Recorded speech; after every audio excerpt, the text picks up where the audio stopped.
What's good, everybody? Welcome back to Behind Bars. Today we got a special review, the Drake and 21 Savage album, Her Loss. By now you probably heard the internet buzzing about it. Of course, it's a Drake album, so it's going to cause a little bit of controversy. He definitely has some pent-up emotions on this album, but not like in the lovey-dovey sense, in the sense where he's coming at people's necks unexpectedly. Let's talk about it.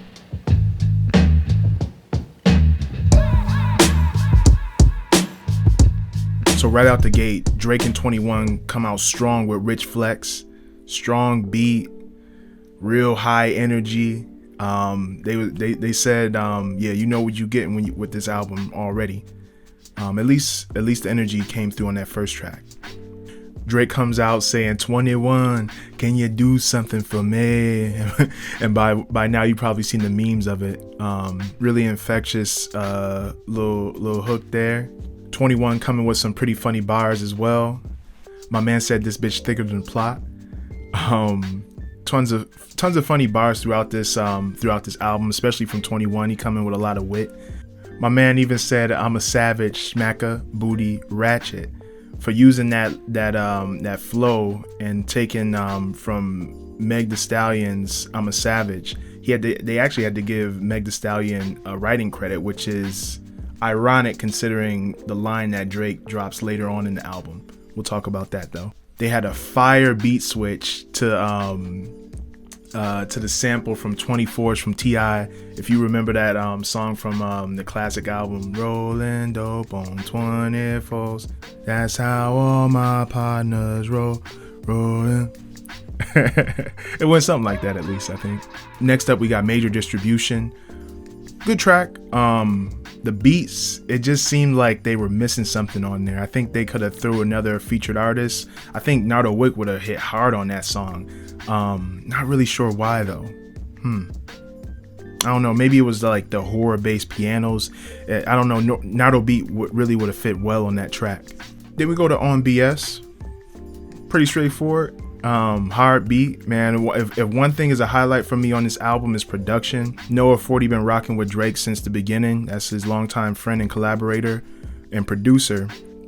Man, the engineering and the production is top tier on this album, which is kind of like a Kanye album where you don't expect anything less.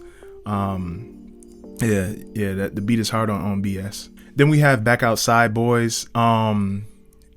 Man. I forget the name of that one track, but this beat kind of reminds me of something that Thugger would have been on. I don't know. I feel like Young Thug would have really fit well on this track. And on this track, Drake starts with the controversial lines, kind of throwing some subs at some people. He says, tried to bring the drama to me. He didn't know how we cha-cha slide. A slight at Drum. If you remember Drum's smash hit Cha Cha Slide, and back when that song came out, he felt a certain way when Drake came out with Hotline Bling, and it sounded eerily similar to Cha Cha Slide. So, I mean, Drake's digging way back in the past for some of these subs. I guess he felt the way. Also, who knows when these songs were written, but by the production and the subject matter of this song, I'm pretty sure this is a more recent song, so I don't know, Drake must have been feeling a certain way. He didn't want to let that slide. No pun intended. Another funny bar in this, Drake says, who's the president? If I would have voted, I would have voted for Tiana Trump. If you know who Tiana Trump is. I don't gotta say much. Then we go into Privileged Rappers. It's an alright track. The biggest thing for me on this, again, is production. Isley Brothers sample. Come on. Isley Brothers sample, that's it. Then we go into Spin Bout U. It's a Drake album, so you're gonna get something for the ladies. Obviously, Drake is a multifaceted artist. He's not just a rapper, he's a singer, R&B artist as well. It's a good track, it's alright. The biggest thing for me, again, is production. I love the sample. They sample a lesser known R&B track from the 90s, Give Me Your Lovin'. I dig it. One random thing about this track though, when I'm looking at the writing credits, there's a writing credit to Dido. I'm not sure why, whether they reference a lyric or I can't say flow because Dido wasn't a rapper, but if you know why Dido has a writing credit on this song, Throw it in the comments. I'm really curious. After Spin Bout U, we go into Hours in Silence. It's an alright track. Another one for the ladies, which I'm not saying I don't like songs for ladies. I love R&B songs, but it's just a forgettable track, to be honest with you. Drake has a catchy hook and where he goes, turn my bitch up, turn my bitch up. I know when you're writing songs, you want to have catchy hooks, melodies, etc., and just to have people going, things that are provocative. And I could definitely see that being the aim from that little line there. It's an alright track. It's just forgettable to me. Then we get into Treacherous Twins.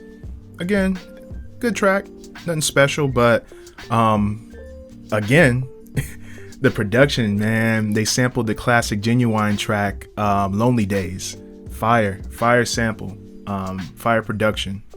Again, 21 with the witty, funny bars. I don't show ID in the club because they know that I'm 21. Come on, that's funny. Tongue in cheek. Next, we get into a standout track from the album for me, Circo Loco. A lot of subs, a lot of sneak disses on this track if you're paying attention. They sampled one of my favorite tracks ever, Daft Punk One More Time. The way they sampled it is good. It's not nothing really special. It's like, slowed and reverb, but it was just cool to hear Daft Punk's One More Time sampled on a rap album. I guess that's not nothing special either because Kanye's done it before, and a couple other rappers have sampled Daft Punk, but it's 2022. Got to keep the Daft Punk name alive, especially now that they're retired. This is the track where we get the now infamous line, "This bitch lie about getting shot. She thinks she a stallion." Drake, I think that's in bad taste, brother. One could argue that it's not directed at Meg Thee Stallion, but come on, man. He could be just talking about any girl, getting ass shots and wanting to, have that stallion physique. But I think we know what he's talking about. We get another sub/sneak diss on this. He says, "Linking with the ops, bitch. I did that for Jay Prince," talking about Kanye when he did the benefit concert for Larry Hoover at the request of Jay Prince. Man, my man Drake is not letting any beef die. He's coming at head tops.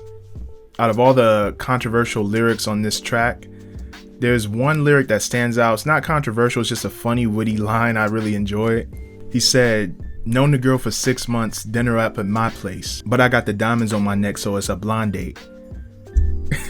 That's good. That's real good. I like that. Then we go into Pussy in Millions. This track has Travis Scott featured on it. Trying not to be biased, I'm not a big Travis Scott fan, to be honest with you, but he actually did a pretty good job on it. He might have stood out lyrically on there. Not really a special track. It's alright. There's just tons of funny little bars on this album. 21 says, "Chains on my neck, no kente." That's silly. Nod to Kunta Kinte obviously being a slave. Then we go into Broke Boys, where 21 takes over on this track. He has these 3 lines back to back to back that I really enjoy. "You must be Coach K cause you ain't P. I'm on a jet like my last name Lee. 2 sticks in my hand like I'm playing Wii." Little flurry back to back to back rhyming there. It's pretty decent. Then we go into my favorite track on the album, Middle of the Ocean. With this, you get classic journaling, diary, reflective Drake. It's also this track is like laced with luxury rap. This track really could have did well with a feature from Rick Ross.